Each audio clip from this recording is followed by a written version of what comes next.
자, 안녕하세요. 오늘 이제 시퀀스에 대해서 시작을 해볼게요.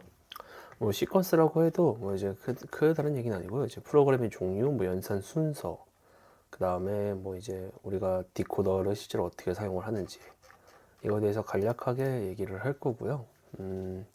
일단은 잠시만요. 우리가 일반적으로 시퀀스에 대한 얘기를 하잖아요. 그럼 시퀀스에 대한 얘기를 하면은 뭐부터 생각이 나죠? 대체적으로 생각을 하시는 게 뭐가 있을까요? 일단 시퀀스에 대한 정의가 더 우선이 돼야겠죠? 이제 검색을 해보면요. 이제 시퀀스라는 게 뭐냐? 라는 생각을 검색을 해봤을 때, 이제 뭐, 네이버에다 물어보는 게 빠르겠죠? 시퀀스라는 검색을 하면은 이제 차례, 뭐 이제 독립적인 구성 단위, 이런 얘기를 많이 나와요. 그러니까 일시적으로 어떤 느낌이 있냐면은 우리가 뭐 시작점에서 시작해서 출발을 하죠. 여기에서 무수한 이벤트들이 발생을 할 거예요. 그죠? 이벤트라는 건 계속 발생했고 그때마다 그 이벤트를 처리하는 뭔가의 방식이 있을 거예요. 그리고 도착지에 도착을 하게 되죠. 이 일련의 과정을 우리가 보통 시퀀스라고 얘기를 해요. 근데 프로그램에서 당연히 똑같죠. 프로그램에서도 마찬가지로 이런 시퀀스라는 거를 존재합니다.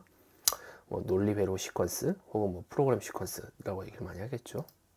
자, 다음 장 볼게요.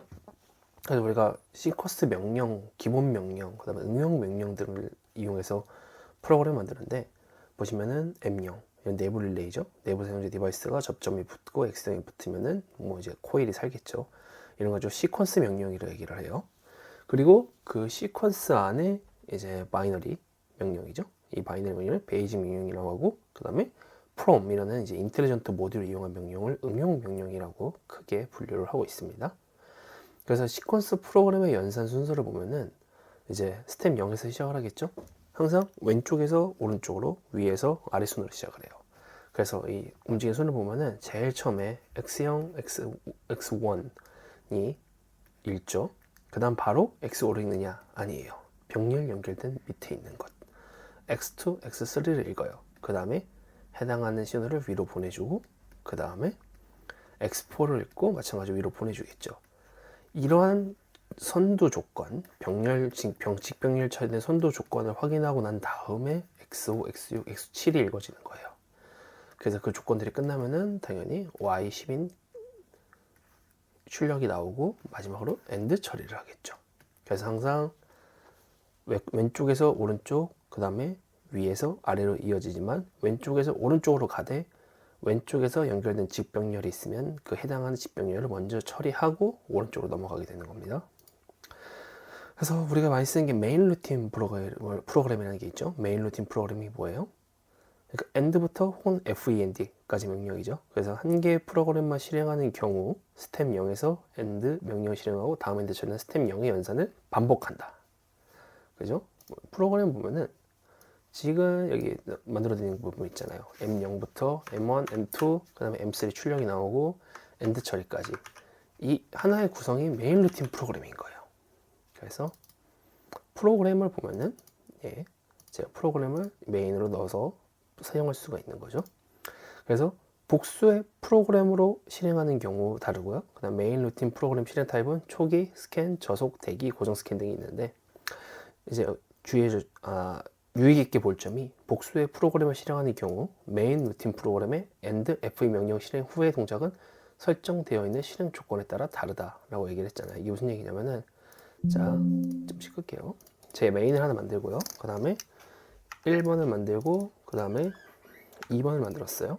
자, 이 상태로 이제 프로그램 움직입니다. 자, 프로그램 했을 때 메인을 제가 첫 번째 스캔으로 넣어요. 그 다음에 두 번째 순서에다가 1번 넣고 세 번째 순서에다가 1을 넣어요.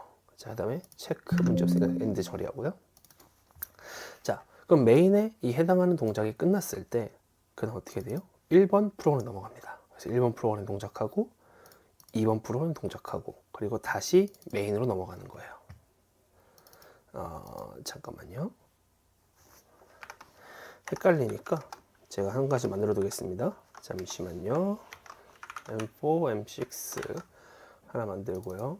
그 다음에 M7, M8 하나 만들게요. 자, 전체 다 확인을 하고, 자, 지금 보시는, 잠시 줌을 조정을 할게요.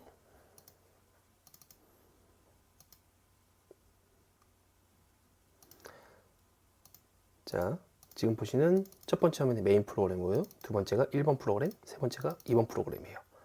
그리고 제가 스캔 순서를 어떻게 해놨죠? 메인 1번, 2번으로 이렇게 해놨어요. 그래서 메인 프로그램은 0, 1, 2 하고 M3까지 하고 엔드 하고요. 그 다음에 1번 넘어갑니다. 1번 프로그램은 M4, M6 상태 보고 엔드. 2번 프로그램은 M7 상태 보고 M8 키고 엔드. 당연히 켜져 있으면 켜지고 꺼져 있으면 꺼지겠죠. 엔드. 이런 얘기가 메인 루틴 프로그램 FEN 명령어에서 실행 후에 동작은 설정되어 있는 실행 조건에 따라 다르다 라고 했는데, 이렇게 프로그램 순서일 수도 있고요. 그 다음에 잠시만요. 만약에 제가 순서를 2번, 1번으로 바꾸게 될 경우, 자, 메인 루틴 어떻게 되겠어요? M012에서 메인이 돌고, 그 다음에 2번 프로그램인 M7, M8이 먼저 돌 거예요. 그 다음에 1번 프로그램인 M4, M6이 돌 겁니다. 이렇게 스캔 순서에 따라 다르기도 하고요. 그 다음에 이제 여기 보시면 실행 타입이 wait, scan, initial, fixed scan 등이 있는데, 이 부분에 대해서는 차츰차츰 설명을 하겠습니다. 그래서 메인 루틴 프로그램 실행한 실행 타입은 초기, 스캔, 이니셜이죠. 스캔, 그 다음에 저속, 대기, 콘스턴트 등이 있습니다. 그래서 초기 실행 타입 먼저 얘기해 볼게요. 이니셜 익스큐션이라고 하는데, 초기 실행 타입은 PLC 전원이 껐다가 딱 켜진 순간, 혹은 스탑스 런 전환했을 때 딱 한 번만 실행이 돼요. 보시면은 제가 여기 이니셜로 바꿨어요. 이게 초기 실행 타입입니다. 이니셜은 초기 실행이에요. 초기 실행하게 됐을 경우에 어떻게 돼요? 이 M0, M1, M2, M3 단계인 이 메인 프로그램은 딱 처음에 오프에서 온 된 순간 혹은 스탑에서 런 된 순간 한 번만 사는 거예요. 그 다음으로는 살질 않아요. 그래서 보죠. 프로세싱 하고 프로그램 A 이니셜 하고 그다음 프로그램 B 스캔을 하죠. 그래서 보면은 Processing executed only once 한 번만 스캔하고요. 그 다음에는 계속 매 스캔마다 처리를 하는 겁니다. 그래서 초기 실행 타입은 보통 우리가 인텔리전트 기능 모듈 할 때 초기화 처리 같이 한 번만 실행하면은 다음 스캔부터 실행을 할 필요가 없을 때 사용을 하게 되고요. 그래서 초기 실행 타입을 보면은 초기 실행 타입 프로그램이 모두 실행되면은 엔드 처리 후에 스캔 실행 타입 프로그램을 실행을 해요. 그래서 이니셜 있죠.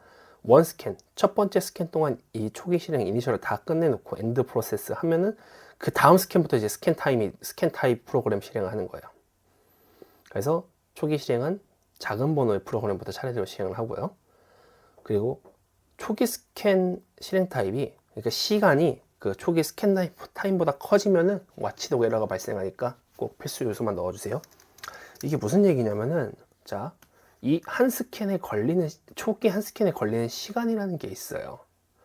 이 시간이 만약에 제가 예를 들어서 5ms라고 할게요. 근데 제가 이니셜 프로그램을 엄청나게 많이 만들었어요. 그래서 이니셜 프로그램이 10ms가 들어가요. 이렇게 되면은 이 초기 실행 스캔보다 실제 이니셜 스캔이 더 길잖아요. 그래서 이런 경우에는 와치독 에러라는 게 발생하니까 항상 적정한 프로그램만 넣어줬으면 좋겠습니다. 그래서 초기 실행 타입은 여러 스캔이 필요한 명령 안 해요. 뭐 샌드 리시버 같은 이런 통신 계열은 당연히 안 쓰는 게 맞겠죠. 그래서 초기 스캔 타임 같은 경우에는 S2, 522에서 읽을 수 있고요. 522이 이제 밀리세크, 523이 0.밀리세크죠. 그래서 두 개의 값을 합쳐서 뭐 몇 밀리세크다 확인을 할 수가 있는 겁니다. 그 다음에 스캔 타입이에요. 보시면은 스캔 타입 같은 경우에는 뭐로 되어 있죠? execute 타입의 wait scan, 이 스캔 타입이죠. 스캔 타입 같은 경우에는 초기 실행 타입이 모두 끝났어요. 그러니까 여기 보이는 이니셜이 끝났잖아요. 이니셜이 끝나고 나면은 스캔에서 스캔 실행 타입 프로그램 실행을 해요. 그래서 잠시만요. 네. 그래서 스캔 실행하면은 자 엔드하고 이니셜 끝났어요. 그 다음 스캔부터 뭐죠? 스캔 프로그램 A, and B, and C, and 하고 다시 처음부터 시작해서 이때는 이니셜 스캔 안 돌겠죠? 이니셜 스캔 안 돌고 바로 스캔 프로그램 A, B, C 다시 끝나고 A, B, C. 그래서 매 스캔당 1회씩 실시하게 됩니다. 그래서 A에 0에서 end 치고 B에 0에서 end, C에 0에서 end. 이 세 개의 시간을 총 합쳐서 스캔 타임이라고 얘기를 하는 거예요.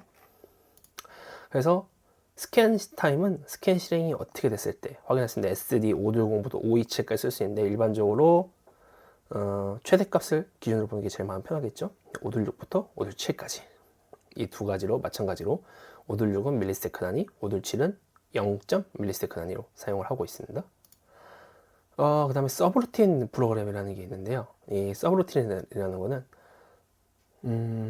포인터 번호부터 리턴까지 명령 프로그램인데 지금 당장 설명하기에는 내용이 너무 많이 가기도 하고 복잡하기도 하니까 추후에 서브루틴만 가지고 따로 설명을 드리도록 하겠습니다.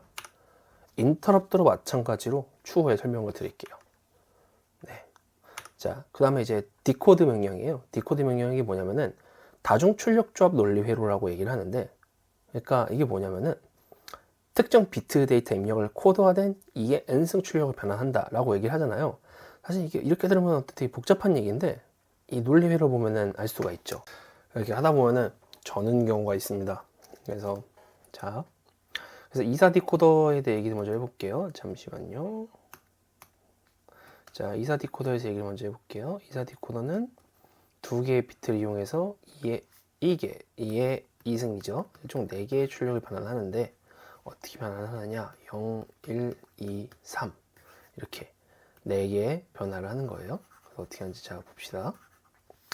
자, 일단 색을 하나 바꿀게요. 헷갈리니까. 자, 위에 자리 먼저 제가 첫 번째 0번째 비트에 0을 넣어보겠습니다. 출발을 해요. 자, 낫 게이트에서 1로 바뀌었죠. 그래서 들어가서 1. 자, 두 번째 자리 1이 들어갔어요. 자, 그 다음에 또 똑같이 내려가야겠죠. 내려가서 0. 마찬가지로 하나 더 내려가서 0이 됐습니다. 자, 이러면 이제 정상적으로 들어갔죠. 그 다음에는 다시 빨간색으로 바꿔가지고요. 첫 번째 비트, 1번 비트는 0을 줄게요. 1을 줄게요. 출발했습니다. 0으로 바뀌고 쭉 가서 0, 다시 올라가서 0이 됐죠. 그리고 밑으로 가서 쭉 들어갑니다. 그래서 1 올라가면은 1이 됐죠. 자, 제가 보시는 이 게이트는 엔드 게이트잖아요. 엔드 게이트 당연히 0이겠죠. 여기도 0이고 여기가 1이네요. 그리고 세 번째는 0이 됩니다. 그래서 세 번째 아웃 0, 1, 2의 아웃이 들어온 거죠. 그죠? 그러면 이를 숫자로 변환하겠다 치면은 2에 해당하는 출력이 나오게 된 거예요. 마찬가지로 뭐 1이면은 당연히 3에 해당하는 출력이 나오겠죠. 이게 우리가 뭐랑 똑같아요? 이진수 비트 0, 0, 0, 1, 1, 0, 1, 1 똑같잖아요. 0, 1, 0, 0, 1 이렇게 되겠네요. 0, 1, 2, 3 총 4개의 출력을 만들 수 있는 거예요. 이런 논리회로요. 자, 그러면 한번 만들어 보겠습니다. 디코드 명령을 실제처럼 만들어 볼게요. 예를 들어서 자, SN400 그 다음에 디코드 D0, M0, K2를 만들었다고 칩시다. 자, 이게 우리가 흔히 말하는 디코더 명령이에요. 이게 사실 어떤 것과 똑같냐면은 D0.1, D0.0 자,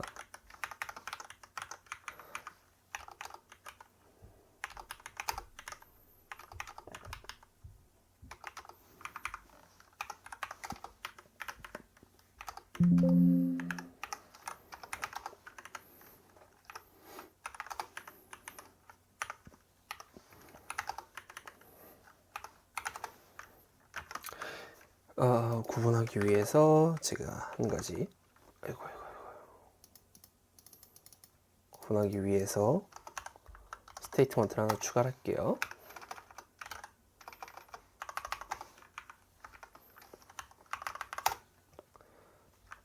그 다음에 뷰에서 스테이트먼트 하나 추가하면 되겠죠. 자, 위에 보시는 게 이제 디코더고요. 아래 보시는 게 제가 디코더를 가정에서 만든 거예요. 그래서 위에 명령을 보시면 디코더 D0, M0, K2로 했잖아요. 이게 밑에 것과 동일한 거예요. 그래서 밑에 거를 보시면은 자, 0, 1, 0, 1, 0, 1, 0, 1이잖아요. 그래서 0, 0, 0.0, 0.1이니까요. 0, 0, 1, 0, 0, 1, 1, 1이잖아요. 그럼 이 각자 뭐가 돼요? 0, 1, 2, 3을 표현할 수가 있는 거죠. 그래서 디코더가 썼을 때는 이런 식으로 사용할 수가 있는 거예요. 그래서 내가 만약에 D0에다가 어떠한 값을 집어넣었을 때, 잠시만요, 복사하겠습니다. 자, 제가 디코더에다가 그래서 어떠한 값을 집어넣었을 때 D0에다가, 예를 들어 D0을 제가 1을 넣을 수도 있고 3을 넣을 수도 있고 5를 넣을 수도 있잖아요. 지금은 안 되죠. 3까지죠. 0, 1, 2, 3을 넣을 수 있잖아요. 이 넣은 값에 따라서 해당하는 비트를 켜주는 거예요. 이게 디코더의 가장 큰 원리입니다. 그래서 우리가 디코더를 일반적으로 8비트 256 디코더 쓸 수 있죠. 예를 들면 우리 2의 8승이잖아요. 2의 8승이 몇이에요? 256이잖아요. 그래서 8개의 비트를 가지고 숫자를 최대 256까지 표현을 할 수가 있는 거죠. 이 디코더를 우리가 언제 많이 쓰냐면은 스텝 제어를 할 때 주로 많이 써요. 스텝 제어를 할 때 디코더를 일반적으로 많이 사용을 하고요. 이 디코더를 왜 주로 쓰냐면은 이런 일반 무브 명령을 쓸 수도 있어요. 무브 스텝으로 하면은. 근데 이런 무브 스텝의 그 치명적인 단점이 뭐냐면은 다중 조건의 검색이 안 돼요. 예를 들어 D1이면 D1만 이렇게 검색이 돼요. K36767이라는 특정한 조건이 나오질 않습니다. 그래서 이거는 개발자나 별도의 문서가 있는 거 외에는 적용하기 힘들고요. 반면에 디코더는 이제 스텝 제어를 하면은 해당 스텝에 어디서 뭐가 연결되는지 한눈에 볼 수가 있으니까 잘 사용할 수가 있는 거예요. 그래서 일반적으로 PLC상에서는 저런 무브 이런 번호 관리보다 디코더 관리를 더 많이 합니다. 근데 이건 뭐 회사마다 다르긴 해요. 사람 따라 다르기도 하고. 그래서 요점은 오늘의 정리하자면은 시퀀스 명령은 시퀀스 기본 응용 명령으로 나누어지고요. 시퀀스는 왼쪽에서 오른쪽, 위에서 아래로 가지만 이제 직병렬된 처리가 있을 경우 직병렬된 처리를 먼저 진행을 합니다. 그리고 메인 루틴 프로그램은 초기, 스캔, 고정 스캔 여러 가지가 있지만 우선은 초기와 스캔 등이 있고요. 초기 타입은 최초로 한 스캔 동안 실행만 하게 되고 실행 시간이 초기 스캔 타임보다 커지면 와치도 에러가 발생하니까 필수 요소만 넣어줘야 됩니다. 그래서 각 초기 스캔 실행 타임은 SD 오들들에서 확인할 수가 있고요. 스캔 타임은 초기가 끝난 다음에 정해지는 프로그램 순서에 따라서 진행을 하게 됩니다. 그래서 마찬가지로 SD516, 527 통해서 최대 시간을 볼 수가 있어요. 그리고 디코더 명령이라는 거는 다중 출력 조합 논리로입니다. 그래서 두 개의 비트를 가지고 최대 4개의 경우의 수를 만들어낼 수가 있는 거죠. 하지만 이게 몇 비트까지 된다? 실제로는 8비트 256까지 가능한 겁니다. 어쨌든 오늘 좀 얘기하면서 많이 두서가 없었는데 그래도 잘 전달이 됐으면 좋겠습니다. 오늘은 여기까지 하겠습니다.